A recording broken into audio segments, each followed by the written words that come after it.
Exploring theology, doctrine, and all of the fascinating subjects in between, broadcasting from an undisclosed location, Dead Men Walking starts now.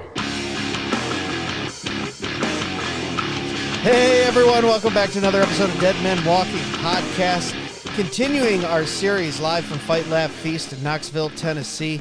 You guys have been joining us, and we appreciate it. As always, you can find us on dmwpodcast.com. Check out the merch site. You can get one of these cool shirts here. You know, Romans 14:2, the weak eat only vegetables. We got some snarky tees on there. The Wine 'em, Dine 'em, Romans 9 'em mug. That seems to be a very popular seller right now. But, you know, enough of my my salesman pitch. We appreciate you guys listening. We have a very interesting guest on here. Heard him talking yesterday. Stopped by his booth. It's Erik Smith. Erik, how are you, sir? Doing great, Greg. Great to be on here. So tell me a little bit about your company, because that's what drew me in when I heard you talking. I wanted to hear about what you do. Give us the elevator pitch and how you can help brothers and sisters in the Lord.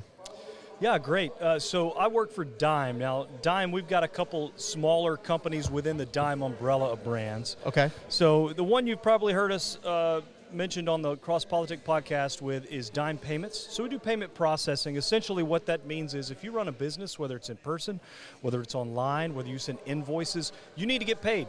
That's an important part of business. We like getting paid. Right? Yep. Yeah. So the way we operate is we help businesses get paid via credit card, whether that's an invoice in person, again, e-commerce, or via ACH. Okay. And so we're a payment processor. We've got a couple of platforms that we've developed, but we also, we can work on pretty much any third-party gateway, so Authorize.net, whether it's Fluid Pay, NMI. There's a ton of gateways out there. You know, we can get off in the weeds a little bit on that, but the bottom line is, as a processor, we want to see Christian businesses and conservative businesses thrive. Yeah. There's certainly the threat of cancel culture from some of the bigger brands that you've seen, like PayPal and Stripe. They've got political incentive. Sure. They're rewarded. Your Kickstarters even too, not in your realm, but in that same, trying to get paid. Yeah, and so they, if you're PayPal, they get PR, a boon in PR every time they shut somebody down, right? Wow. And so if you're a conservative, if you're a Christian, if you're going to say anything that might be controversial to the standard worldview of you mean a woman is a woman, or men can't get pregnant? Exactly. Controversial, right? Anything that might get you banned from Twitter. PayPal is happy to shut you down to get brownie points with their investor class. Yeah. And on social media and other places. So what we do now, I would love to say we're a competitor to Stripe or PayPal. We're not that big. Sure. But we do have... One day. Yeah, maybe one day. Yeah. We have merchants who operate in person. They have a point-of-sale system where they're taking credit cards for the things they sell, whether it's a coffee shop, gas station, apparel store, you name it, roofing companies, things like that. Anybody that needs to get paid, we make sure the money on the customer's credit card goes through the system and winds up in your bank account. So pretty straightforward. And, we want to see, as I said, Christian businesses thrive. Yeah. And so we love coming to the events like this. We ourselves are a Christian-owned, Christian-operated company. Now, we work with anyone. So, if you want to have a donut shop and you're a Buddhist, we'll help you sell some Buddhist donuts, right? Yeah. We're not going to work with adult stores. Sure. We have limits of who we'll process with. And okay. So you bring up something that I don't think a lot of people really even thought about until maybe the last few years of you have these things of, a front-facing Christian business, let's say a customer-facing, but then you go, everything's digitized now, so then the infrastructure, and you saw that how Amazon can flip a switch and servers go off and you no longer have this service or that service, or you have banking institutions or whatever, so you're part of that kind of secondary infrastructure to where we need believers in that space, to where a PayPal is not. They're a pagan company by all means, and like you just said, they'd be happy to cancel you. You could be the greatest Christian online business making all kinds of money, but if that money's not coming to you and your hose is shut off through PayPal, that cash flow hose, well, now you're in trouble. And you kind of fill that spot too, going, hey, we're going to make sure you get paid no matter what your beliefs are. That's right. And now I don't want to make it as, too big of a boogeyman. Let's be realistic. Oh, I will. Yeah, we like a little conspiracy on this podcast. Well, they're all coming for us. No, I'm just kidding. I don't have a tinfoil Christ is hat. king. I have a tinfoil plate in the back of my head. Do you really? So I'm with you. Well, I should. I should. No, what I will say, though, is, most payment processing companies, and let's even go higher, so the banks, Sure. the payment networks that everybody operates on, which like Elavon and TSYS, First Data, some of these that you've never heard of, you don't need to know who these things are. Right. They don't care. They just want your money. So they don't care if you're pro-Donald Trump, anti-Hillary Clinton, or if you're pro-Burn. They don't care. They just want money. Right. The cancel culture piece only comes into play when their name is on your products or on your interface. So again, like PayPal, Right. you don't check out with PayPal without seeing the PayPal logo, button, yeah. right? So where this can come into play is with those players. So Okay. I just want to make it clear, if you've got a processing company that's helping you out and they're giving you great rates, I think we can meet and match and better their rate and their service. Yeah. But it doesn't mean you're in threat of getting canceled just because you're not using us. Yeah. But Yeah. boy, howdy, I wouldn't trust Stripe and PayPal to do I'll that. just imply that so we can send more business to you. If you do not use Eric Smith and his company, you might. No, I'm just kidding. That's right. Oh man. So yeah, we're at the Fight Laugh Feast rally. We're hearing all kinds of good. Good sermons. Essentially, I call them sermons. You can call them, keynotes or whatever. What have you been into recently? So what is, because I love asking guests this, because every time I do, they're into something different. I'll have one guy going, oh man, I'm going through Mark right now and I didn't see this, or boy, I'm in the Old Testament, or I'm into, I'm looking into Puritans right now. So as someone, I caught you talking to Jared Longshore, who was on yesterday, and I snuck into the conversation and started eavesdropping, and I just really appreciated the passionate conversation you two were having. So with Eric Smith, what's going on right now? What are we into? What are we studying? Yeah. We got to do a little theology here. It is a I theology podcast. So, Man, I love theology more than I love payment processing. So, my man. No, I've known Jared for a long time, and I've had a personal trajectory, theologically at least, similar to his. I grew up Southern Baptist, raised that way, trained at Southern Seminary, graduate of that institution. Very thankful for my time there, very thankful for the Baptist men who poured into my life and shaped me. I have also recently come to the conviction of, let's just say I'm a closet Presbyterian.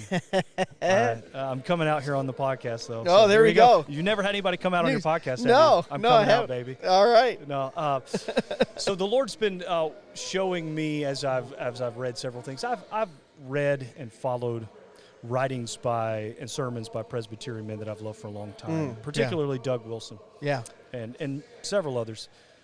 Ironically, working through Hebrews, so I was preparing some sermons to preach through Hebrews on the warning passages. And in the warning passages, you've got a couple of options for who are these people that apostatize. Okay. Are they people who were never really believers, but they got kind of close?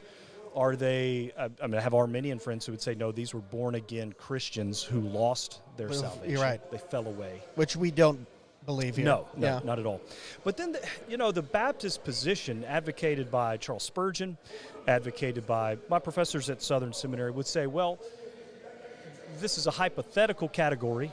Okay. That it's a warning against a hypothetical apostasy, right? They've tasted the good gift, they've all these things, but this category of people doesn't really exist because it's merely meant to say, hey, don't fall away, believe, because if you do fall away, you'll perish. Oh, but wink, wink. This is just the means by which God's going to keep you from falling away. That sounds good, but it sounds a little shallow. Well, I don't think that's what the author of Hebrews is trying to say at all. I think he has in mind particular persons who were involved in the covenant community of believers, the visible church, who then apostatized. They, in this case, went back to Judaism, I think. Yeah. So what do you do with that? How do we say these are people who have fallen away, who had the substance?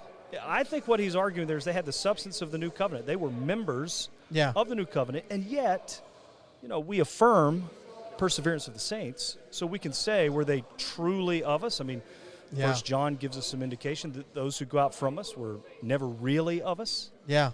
And yet there's a sense in which they were in the church. Right. They were in the covenant community.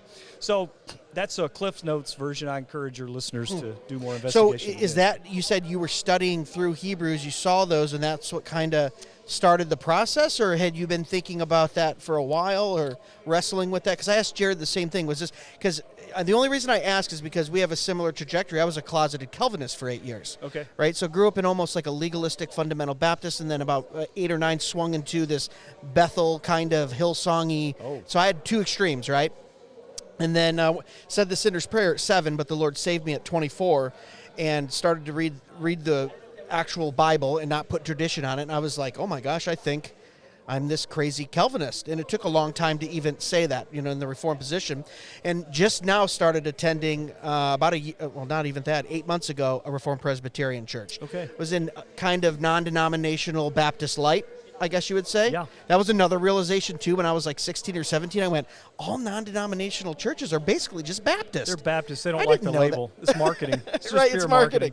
So I understand that. So was that journey for you a long one? Was it a realization moment, or was it has been building and, okay, this verse did it for me and put me over the top, or I think was it's it a journey conviction? I think it was for me a crescendo, and I'm still learning and growing. I'm still trying to learn as much as I can, and I think all students of the Bible, all Christians should be that way their entire lives. And I have kind of an open hand that, Lord, if someone can show me from your word that what I believe is wrong, I want to believe what the Bible teaches.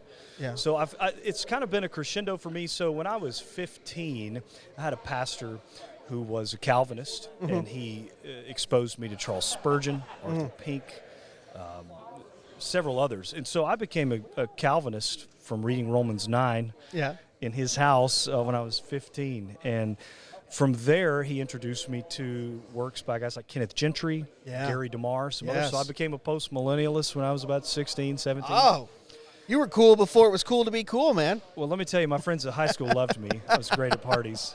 I was great at parties. I told you this story. I was dating a girl in high school, and you and I were talking earlier, but I'll share it for your listeners. No, please do. You've got the mug, Wine 'em, Dine 'em, Romans 9 'em. Yeah. So I went on a date with a girl in high school that I was just smitten by. She was lovely, gorgeous, and she was pretty into me too. Yeah. I wasn't much to look at, but she was into me for whatever reason. So we're eating Chick-fil-A, and I just got the bright idea that, she might be wife material. Maybe I should start talking about Romans 9. Yeah, we better start going. So I asked her, have you ever read Romans 9? She goes, well, I'm sure I've read it. I've read the Bible.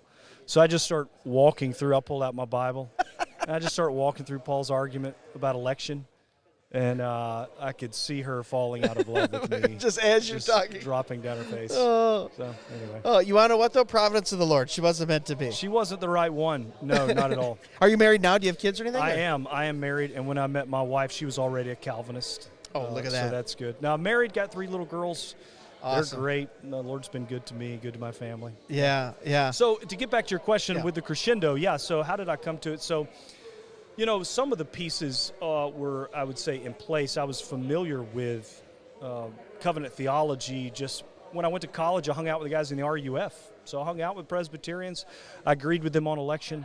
I agreed with them on eschatology. I just thought, you guys are silly. You're dunking babies, man. Yeah. Or sprinkling them. Yeah. So, but as I gained more maturity, I read Calvin. I read the Institutes, and I thought, man, these some good arguments, but I just wasn't convinced. Sure. And so I think it took becoming, in some weird ways, becoming a father. Come on, that's where I was going to go, yeah. Yeah, it took me thinking through my children. I have a 7-year-old who loves Jesus, and I talk to her about the Lord, as do my other daughters. And, there's never been a time when she would not give a profession of faith. And so just wrestling with, how do I know if she's sincere? How do I know if she's genuine? I'm not sure. And I had kind of been in the 9 marks side of things of, hey, you need to really make sure it needs to be their faith. Yeah. Wait until they're 18 to baptize them. I just don't think that's the example from Scripture. First of all, the example. Yeah. Ethiopian eunuch, how long did Philip stick around to test his faith and see his fruit? Right. You have Simon the magician who professes faith. He's baptized, brought into the church, and then, hey, whoops, he's got some problems. We need to exercise church discipline. Yeah. But they didn't wait 5 years to baptize him. Right. So as I was thinking through that, still as a Baptist, wrestling with that as a father, and I thought, who am I to withhold this from my children? Now, that's in and of itself not an argument Right. for paedo-baptism or for including your children in the covenant, but it certainly had bells going off in my head of what am I doing as a father here? Yeah. And what do I really believe about my children? Yeah, that was the same for me. I mean, I had questions. So I was the pesky kid that would ask really dumb questions to like youth pastors and pastors. And I remember I was 13 and I said, why do people go to hell? And he said, well, for unbelief. And I said, but isn't unbelief like a sin? Yeah. Didn't Jesus die for all sins? Yeah. Why isn't everyone in heaven? Now, I'm 13. I didn't know I was talking about limited atonement or any of those things. And he just looked at me and went, oh, good one, and walked away. And I was like, so I also had these questions when I was younger. And I went, so I said the sinner's prayer at 7. And then I got baptized when I was 13. Once again, Baptist Light, so we didn't have to wait till 18. It was a profession of faith.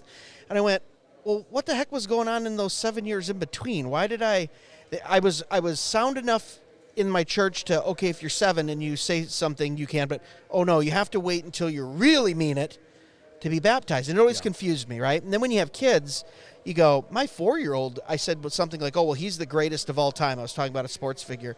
My 4-year-old, at the time, he goes, Daddy, Christ is the greatest. We don't want to say anything wrong about him. And I went, okay, so now I have a 4-year-old that understands that concept. Who am I to, should I run out and, we didn't get you baptized, right? So it was like having children and seeing, no, they're invited into the covenant, into the, into the family of adopted sons and daughters of God. And that's kind of what, obviously, the Bible as well, too. Go baptize you and your family. I'm sure there were some kids in that family when he told them that. But it was a very long process for me as well, too, because I'm not the kind of guy that just wants to jump to the next theological fad. We see that a lot now, I think. Yeah. This guy, I really like him. He's getting popular. I'm going to that camp, right? Or I'm going to this camp. I'm in the Durbin camp or the Wilson camp or the White camp. They just jumping all over the place. And it's like, well, no, we have to be grounded in the Word of God first, right? Before anything else, before anyone famous or that we look up to says it. But yeah, I think, and you can tell me what you think since you have 3 little girls, becoming a father has been one of the biggest things that actually bring the scriptures to life for me, because there's so many comparisons. You immediately go, okay, this is why God used the analogy as father for him, because he knew we would understand that. He's so much more than a father, obviously, right? And God is spirit and all those things, and not a man up in the sky somewhere. But to use that analogy, we start to understand it, because when you have children, you go, oh, this is what that verse means. That's exactly right. I can't believe the number of times, or can't count the number of times I've heard people say God reveals himself as Father so that we'll think of our earthly fathers, and I just think, well, I don't find that that compelling at all. I think it's the reverse. God reveals himself as Father because when you're holding your daughter for the first time as a newborn and you're looking at her and you're thinking, I never knew I could love anybody. Yeah, as much as this little girl. Yeah. And then you reflect, that's the way my parents loved me. Oh, I've been a terrible son. Absolutely. And then I think about the Lord. He reveals himself as Father. And Jesus said, which of your sons, if he asks for a loaf of bread, you don't give him a stone. Yeah. And so he even uses the comparison of, you are a father, how much more so your father in That's heaven. what I mean. That's the analogy. Yeah, so you hit the nail on the head there. Yeah, so good. I think it's unfortunate, too. I'll get on a little bit of a soapbox Let's here. go. I think it's unfortunate that we have so many young people. Now, I'm 37. I guess I'm a millennial by definition. But young people in their 20s who want to put off marriage, they want to put off family, they want to have a dog. They call themselves a fur mom or a fur dad. It's like you are missing out. I would argue you're in disobedience, but that's another topic. That's another for podcast day. episode. I think you're in disobedience to the Lord to put off having children intentionally. Yeah. But secondly, you're just shortchanging yourself of joy of gaining wisdom as well. Oh, 100%. I mean, having children, being a parent forces you to go to the Scripture, forces you to evaluate aspects of life, seasons of life, and gain wisdom. Yeah. In a way that if all you've got is a couple of dogs, you're never going to understand the Bible as well as somebody who has had to wrestle with aspects of wisdom. Now, of course, I want to be charitable and kind. There are a lot of people who want to have children, who want to be married, and I'm not, of course, trying to be unkind to them or uncharitable. pray that everyone's able to find a spouse. No, but to your point really quick, you see that within some churches to where, hey, we're going to go do our thing first and enjoy ourselves. And financially, we don't want the burden, and we're going to get our dog and go travel and this and that, and follow the secular culture of demeaning children and having a family. Because the secular culture basically says, that's the stupidest thing you could do. Stop having kids. Stop polluting the environment with your kids. Kill them before they're born. Like it's a culture of death and no family and no children. And in some churches, Christians are adopting that in a lighter manner. They could be very well pro-life, but they just go, well, I don't feel like it's a mandate or it's very important or top of the line. Yeah. And it's like, no, the very first commandment we are given is to go forth and multiply. That's exactly right. And it really is a bigger theological question. It's not a matter of, as theologians would say, adiaphora, the lesser things. It's not a matter of that. If you've got a vision for how Christ is conquering the world and ruling the world now, making the world his footstool, we are to disciple the nations. That is a bigger task than our very common view in evangelical churches, which is, I've got my job over here, I got my wife and my no more than 2 kids here in our house in the suburbs, and I watch the NFL on the weekend, and I give my money to the church, and I just want to know Jesus. It's all about a personal relationship with Jesus. Yeah. Well, yes, God is a person. We want a relationship with him. Yeah. But that is not what we're here to do. Right. That whole way of life of, I want to be happy, my wife be fulfilled, and we'll have a little bit of church here and just be a good parent. That's such a shallow way of life. And some, I mean, for many, like you said, they don't even want children. They just want to go play and prolong adolescence. And it's almost and like I said, I don't want to be too harsh, but it's almost underwritten with an act of selfishness when I see it most of the time. And I'm not really trying. It might not even be on purpose, right? But it is deep down. It's an act of, well, I want to do what I want to do, or even a lack of trust, which is pride. Financially, I can't. And it's like, well, do you believe the Lord takes care of the sparrows? So much more He'll take care of you. Now, I'm not saying be unwise with your financial decisions and throw all caution to the wind and, I don't have to work. I'm going to have kids and, whatever, and God will provide. We use wisdom and discernment in our lives. But to use that as an excuse, too, it's tough, man, to see professing believers just kind of, with, just give into the culture in that area and go, no, I'd rather do what I want to do. And like you said, missing out on so much when you have children. I mean, really, that's what it is. Children are wealth. They are a blessing. They're not a burden. Yeah. They are not a cost.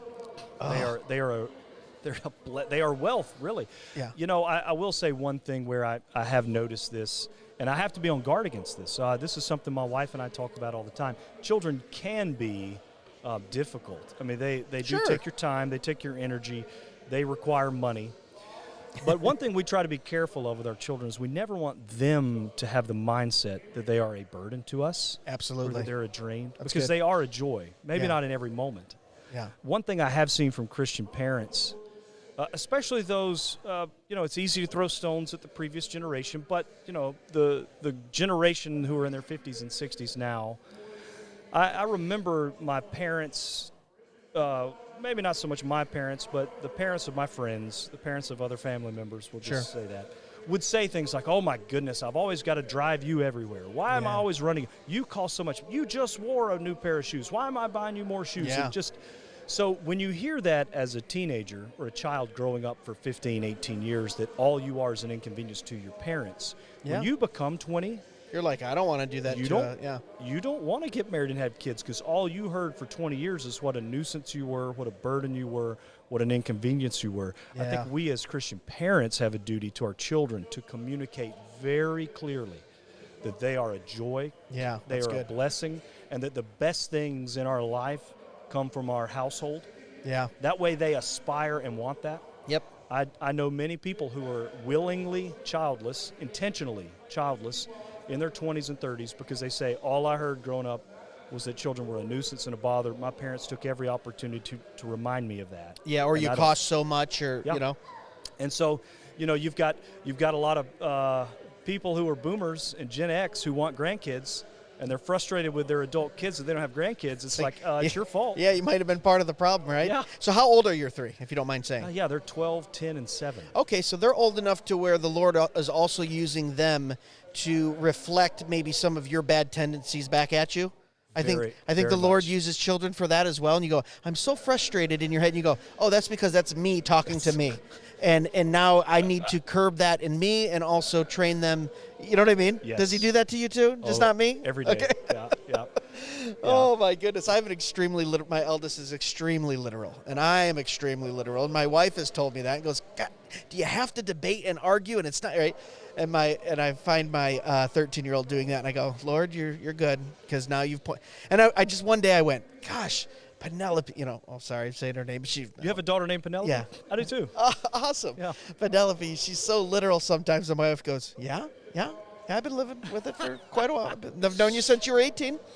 But it's so nice that even in those, so for me, even in those times of frustration, the Lord is gracious enough to make it a teaching moment, not only for me, but possibly for my daughter and my sons as well. Yeah. I mean, even that blessing. Very rarely can you get a reflection of yourself unless it's two flesh come together, for a new flesh.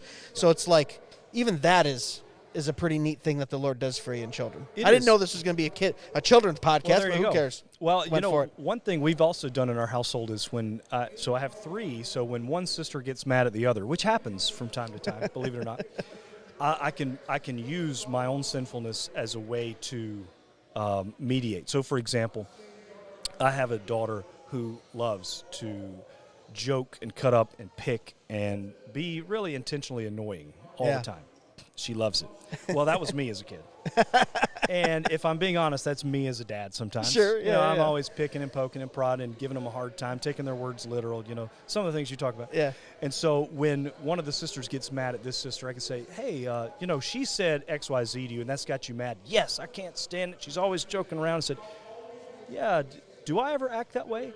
And she says, well, yeah, Daddy, you do. I said, you never get mad at me. You show me grace and forgiveness. That's good. Oh, well, that's different, Daddy. I'm like, no, it's not. No, it's not. You can forgive her. Yeah. She No, that's good. Too. I've got the same sins as her, and you forgive me, so you can forgive her, too. All right. Well, it's been so good on the Greg and Erik Perfect Dad podcast. We just gave you all our advice. No, I'm just kidding. Erik, why don't you throw it out one more time? We'll make sure we link it up when it goes live, where they can see you, support you, even if they want to find you on social media, and support your business. Yeah, so our business is Dime Payments. You can go to dimepayments.com. If you're listening to us here, go to dimepayments.com. There's a button at the top where you can tell us about yourself, get in touch with us so I can find out about your business, how you need to take payments. Also, I didn't mention this, but I should. Yeah. We also have a full-service bookkeeping and accounting firm. So you may be thinking, hey, I don't have anything to do with business, or yeah, I'm just an office manager, maybe even at your church.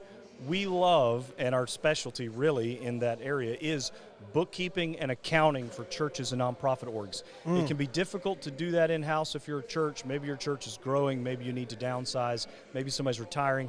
So that you can find us there at www.dimeaccounting.com. Awesome. So, yeah. Erik, it was so good having you on. I know one of the greatest things about these conferences is you meet brothers and sisters in the Lord. I think everyone I've been to, I'm still in contact with some of those people. They become long-term friends, and I think we're going to be the same. It was so nice talking to you, brother. That'd be great, Greg. Guys, thanks for listening to another episode of Dead Men Walking Podcast. As always, God bless. Be sure to follow us on Facebook and Instagram at Dead Men Walking Podcast for full video podcast episodes and clips, or email us at deadmenwalkingpodcast@gmail.com. None you